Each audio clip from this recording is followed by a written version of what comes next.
In this exercise, we're going to be discussing shrink wraps.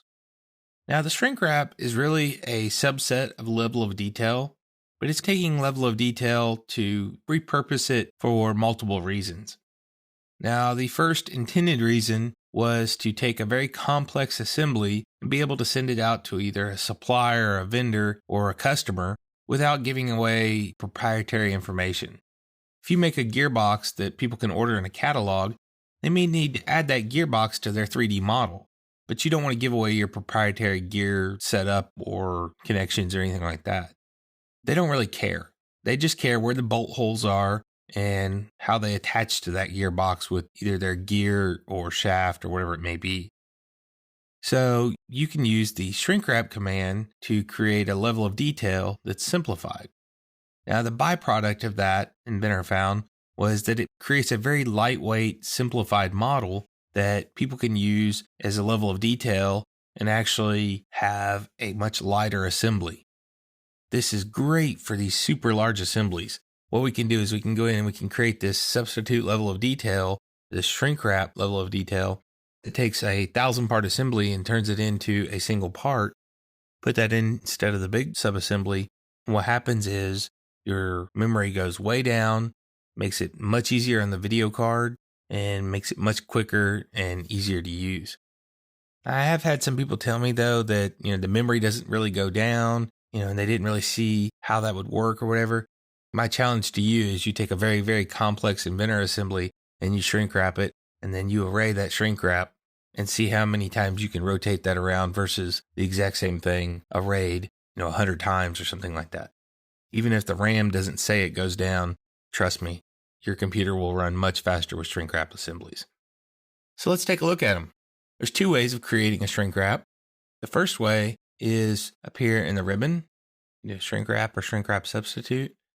And then the second way is to come over here to the level of detail, right click and say new substitute shrink wrap. When this happens, it comes up and says, okay, what kind of template do you want to use?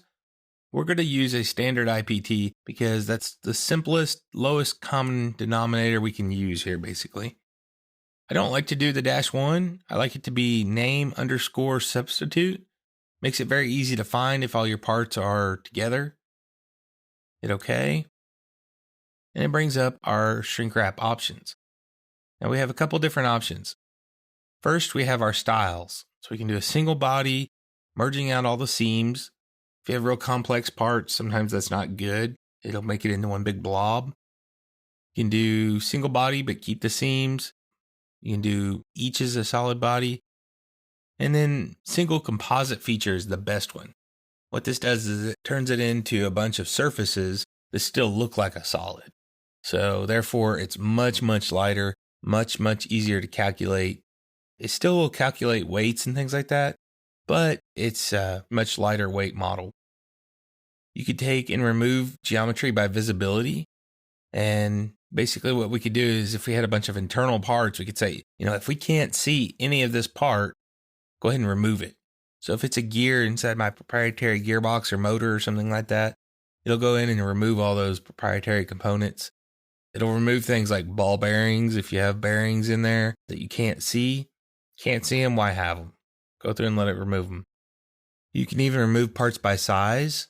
So basically, if you had a bunch of shims or bolts or standoffs, nuts, washers, anything like that, it'd go through and remove them by size. Hole patching. This one you have to be careful with. Some people like to hole patch and get rid of all your bolt holes. I'm not a big fan of that unless you have pegboard or some kind of, just perforated extruded material on your part. Then yeah, hole patching is great. If you have thousands and thousands of holes, because they take up a lot of memory. If you just want to get rid of a bunch of little holes, you can use this. Be careful with all, because it will actually go through and clear out anything that is a window or a hole. So what you can do instead is do this range. So you could say anything, that's between 0.01 and 9 inches patch. Anything bigger than that, it's going to be an opening, not really a hole. Leave that because it's important. It's a window or whatever. We have reduced memory mode, which is probably the most important. We can remove internal voids. So it'll go through and seal everything up for us really good. so you don't have any voids inside of there. Hit OK. Now it's going to go through and actually create our new part that will become the shrink wrap representation. Takes a few seconds to go through and create this. Once it does, it looks exactly like the old model. We can hit Alt ? And it will get rid of all of our axes there it turned on. For the most part, you can't tell a difference from it in the original. The biggest change is it doesn't move. It's just a single part. So it won't spin, it won't turn, anything like that you had in the original. And you notice that I can't even turn off our cover here. It's because it's all one big solid part now. And it looks just like the original. I could actually go in here and rotate this around so these rollers were up and down if I wanted to. The biggest thing of all of this, if we look down here in the bottom right hand corner, basically showing us, hey, there's only one part here. If I want to go back to the original, go back to the master, say yes. And you'll notice the only thing that really changed was the color of my covers. You can see through them again there. And then we have 245 instances of 74 unique parts. So therefore, it's basically the exact same thing, except for I can rotate it around. So you can see how important it would be if you were using thousands and thousands of parts to have a lot of these shrink wraps created. One of my rules of thumb is I always like to create them in the subassembly level, and then in the very top master, I'd consider this whole thing here as subassembly probably. There's probably additional equipment that goes along with this. At this level, I would make the substitute. And then as I went through and created my additional parts, I could activate each level of detail as I went along. So that overall our total machine could then activate all of the subassembly shrink wraps, and you'd get that overall savings, much, much less overhead. Also, you get the proprietary information out of it. If you were to send out just this substitute.ipt or create a step file of this, there's no information in there.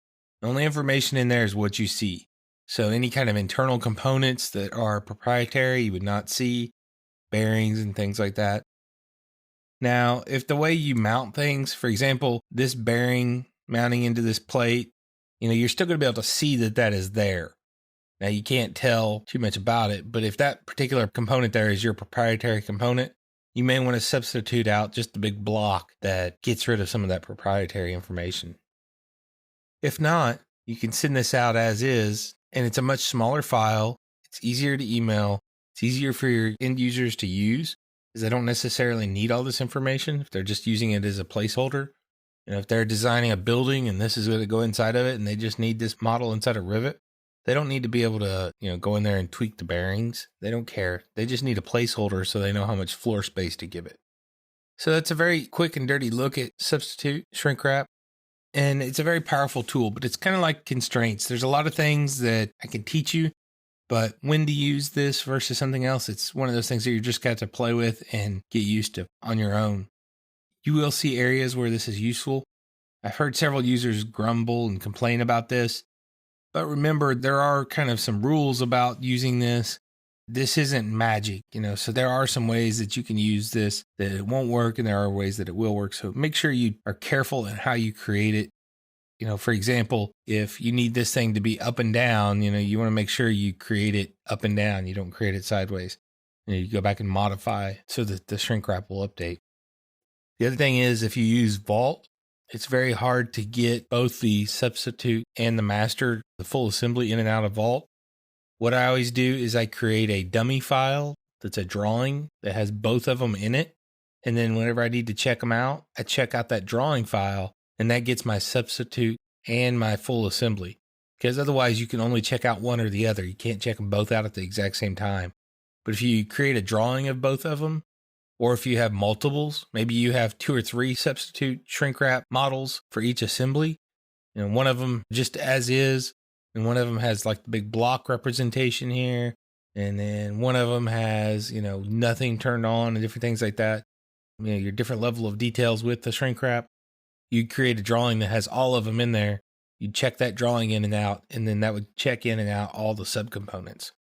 So play with it, see what you can do, and see how useful the shrink wrap tool can be for you.